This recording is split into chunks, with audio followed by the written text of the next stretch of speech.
Bethesda எனப்பட்ட ஒரு குளம் எருசலேமில் ஆட்டு வாசலின் அருகே இருக்கிறது. அதற்கு 5 மண்டபங்கள் உண்டு. அவைகளிலே குருடர், சப்பானிகள், சூம்பின உருப்புடையவர்கள் முதலான வியாதிக்காரர் அநேகர் படுத்திருந்து தண்ணீர் எப்பொழுது கலங்கும் என்று காத்து கொண்டிருப்பார்கள்.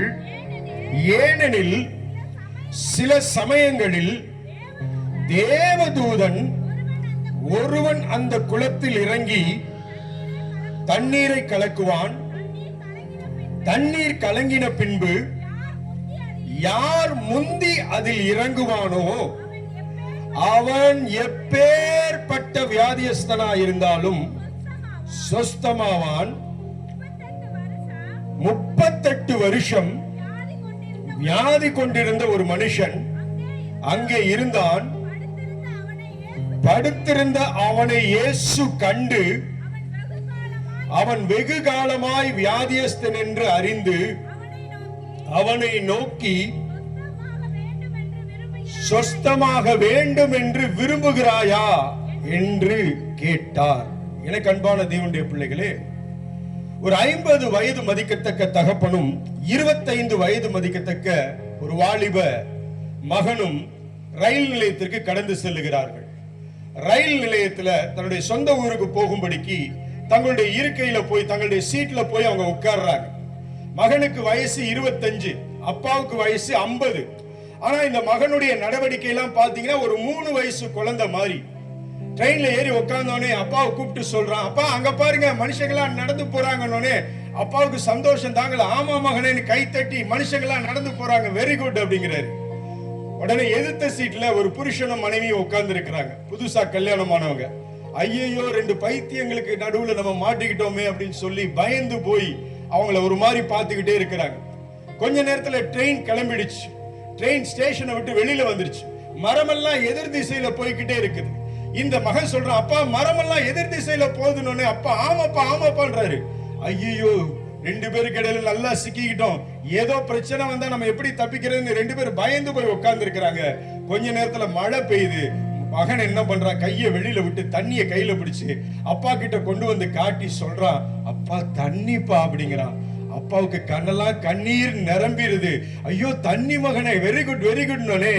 அடுத்த ஸ்டேஷன் வந்தோடனே இந்த புருஷன் என்ன பண்றான், அந்த அப்பாவை கையை பிடிச்சு தர தர தரன்னு இழுத்துட்டு போயிட்டு பக்கத்துல நிக்க வச்சு சொல்றான், உங்களை பார்த்தா நல்லவர் மாதிரி தெரியுது, உங்களுக்கு எந்த பிரச்சனை இல்லைன்னு தெரியுது, ஆனா உங்க பையனுக்கு கொஞ்சம் பிரச்சனை இருக்குதுன்னு நினைக்கிறேன். இப்படி பப்ளிக் பிளேஸ்க்கெல்லாம் நீங்க கூட்டிட்டு வராதீங்க, எங்களுக்கு கொஞ்சம் தர்ம சங்கடமா இருக்குது. நீங்க யாரு என்னன்னு எனக்கு தெரியாது, ஆனா உங்களுக்கு உதவி செய்ய நான் ஆசைப்படுறேன். எனக்கு தெரிஞ்ச நல்ல சைக்கியாட்ரிஸ்ட் ஒருத்தர் இருக்கிறாரு, என் ஃப்ரெண்டு தான், நிறைய பேரை கியூர் பண்ணிருக்கிறாரு, அவருடைய கார்டு தர்றேன், நீங்க அவரை போய் பாக்குறீங்களா அப்படின்னு சொன்ன உடனே இவருக்கு கண்ணெல்லாம் கலங்கிட்டு அவரை தட்டி சொல்றாரு, உங்க அன்புக்கு ரொம்ப நன்றி பிரதர், ரொம்ப நன்றி, ரொம்ப சந்தோஷம் நீங்க சொன்னது.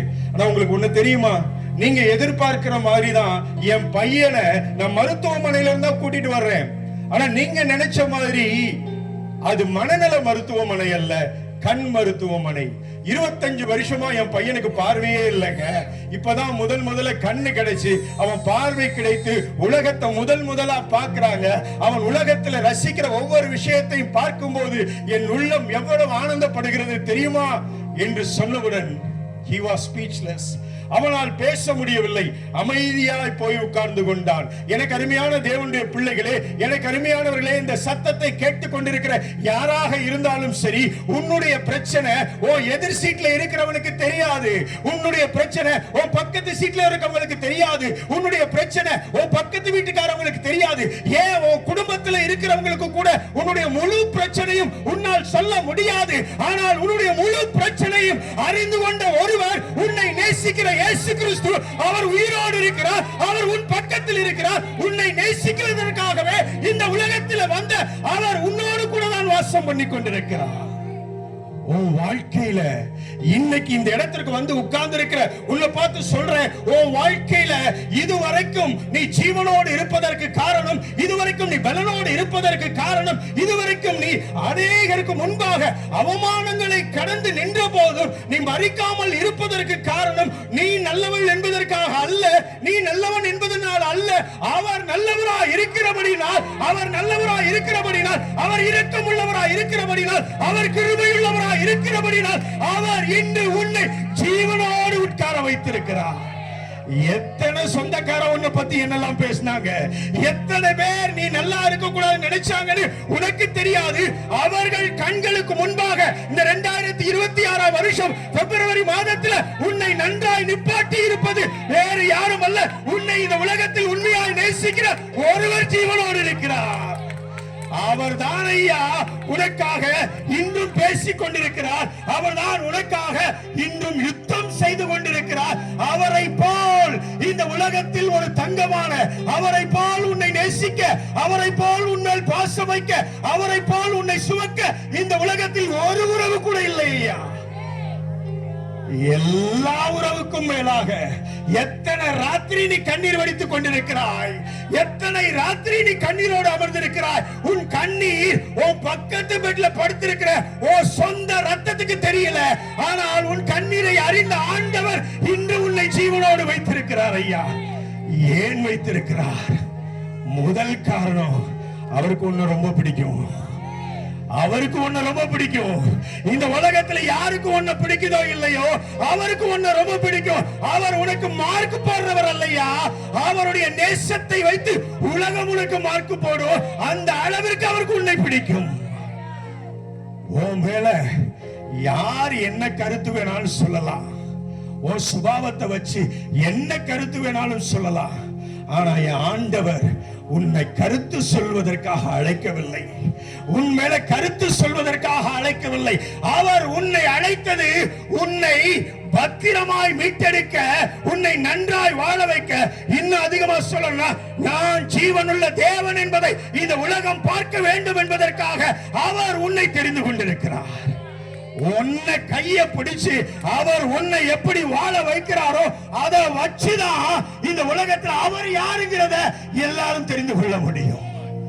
அவர் கிட்ட வந்த நீ, அவருடைய நாமத்தை அறிந்த நீ கவலையோடு, நீ கண்ணீரோடு ராத்திரியில நீ அழுதுட்டு இருக்கிற, வெளியில சொல்ல முடியல, வெளியில சொல்ல முடியல. உன்னால வெளியில ஒரு பகட்டுக்கு தான் சிரிக்க முடியுது, மனதில் இருந்து சிரித்து. இங்க இருக்கிற சிலரை பார்த்து நான் சொல்லுகிறேன், இன்னும் ஒரு சிலரை பார்த்து தீர்க்கமாய் சொல்லுகிறேன். கடந்த 8 வருஷமாய் உன்னுடைய வாழ்க்கையில ஒரு பிரச்சனை உன்னை விட்டு போக முடியாம உன்னோடு கூட போராடி கொண்டிருக்கிறது. அதற்காய் நீயும் செபிக்கிறாய், அதற்காய் நீ போராடுகிறாய், அதிலிருந்து வெளியில வர்றதுக்காய் ரகசியமாய் கதறிக் கொண்டிருக்கிறாய். ஆனால் உன் கதறல் எத்தனையோ மனிதர்களுக்கு தெரியவில்லை. ஆனால் அதை அறிந்த ஆண்டவர் இந்த நாள்ல உன்னை அழைத்து வந்து உட்கார்ந்து சொல்லுகிற வார்த்தை, மகனே மகளே கவலைப்படாத, நான் உன் கூட இருக்கிறேன், நான் உன்னை நேசிக்கிறேன், நான் உன்னை இதுவரைக்கும் சுமந்தேன், இனியும் நான் உன்னை சுமப்பேன். இந்த 8 வருஷ காலத்தை தாண்டி 9ஆம் வருஷத்துக்குள்ள வந்திருக்கிற நீ, இந்த 9ஆம் வருஷத்தை முடிக்கும் போது அந்த 8 வருஷத்தை முடிச்ச மாதிரி முடிக்க மாட்ட. இந்த 9ஆம் வருஷத்தை நீ முடிக்கும் போது உன்னுடைய வாழ்க்கை ஒரு பெரிய சாட்சியா இருக்கும். எத்தனை பேர் ஆமென் சொல்றீங்க? 8 வருஷம் யாருக்குன்னு எனக்கு தெரியாது. ஆண்டவர் என் வாயில சொன்ன வார்த்தை, 8 வருஷமா நீ ஆவிக்குள்ளதான் இருக்கிற, ஆண்டவருக்குள்ளதான் இருக்கிற, நீ ஜெபிக்கிற, போராடுற, ஐயோ தெரியாம கை வச்சுட்டு ஆண்டவரே நீ கதற, ஆனாலும் வெளியில வர முடியல. எல்லாம் நல்லா இருக்குதுப்பா, ஆனா இந்த ஒரு விஷயம் மட்டும் என் வாழ்க்கையில சரியாக மாட்டேங்குது, இந்த ஒரு பிரச்சனை மட்டும் என் வாழ்க்கையில முடிய மாட்டேங்குது, இந்த ஒரு பிரச்சனையில இருந்து என்னால் எப்படி வெளியே வர முடியும் என்ற கேள்வியோடு வாழவும் முடியாம, சாகவும் முடியாம, முன்னேறவும் முடியாம, வெளியில மத்தவங்க கேவலமா நடப்பாங்கன்னு பிரச்சனையை வெளியில சொல்லவும் முடியாம துடித்துக் கொண்டிருக்கிற மகனே, துடித்துக் கொண்டிருக்கிற மகளே, உன்னை பார்த்து சொல்றேன், உங்க அப்பா உன்னை நேசித்ததை விட, உங்க அம்மா உன்னை நேசித்ததை விட, உன் புருஷன் உன்னை நேசித்ததை விட, உன் மனைவி உன்னை நேசித்ததை விட அவர் உன்னை அதிகமா இன்றும் நேசித்துக் கொண்டிருக்கிறபடினா உன்னுடைய பிரச்சனை, நிகழ்கால பிரச்சனைய அவர் கரத்தில் எடுத்திருக்கிறார் என்பதை சொல்லும்படிக்கு இந்த மேடை மேலே நான் நின்று கொண்டிருக்கிறேன். இந்த வருஷத்துல, இந்த பிப்ரவரி மாசத்துல இந்த சத்தத்தை நீ கேட்கணுங்கிறது தேவனுடைய சித்தம். இந்த சத்தத்தின்படி அவர் உனக்கு செயல்படுகிறதை நிச்சயமாய் நீ காண்பாய். நான் சொல்றேன், இந்த பிப்ரவரி மாதம் முடிவிற்குள்ளாக அந்த காரியத்தை ஆண்டவர் கரத்தில் எடுத்து உனக்காய் செயல்படுகிறதை நிச்சயமாய் நீ அனுபவிப்பாய் என்று இயேசுவின் நாமத்தில் உன்னை பார்த்து சொல்லுகிறேன். ஹalleluya.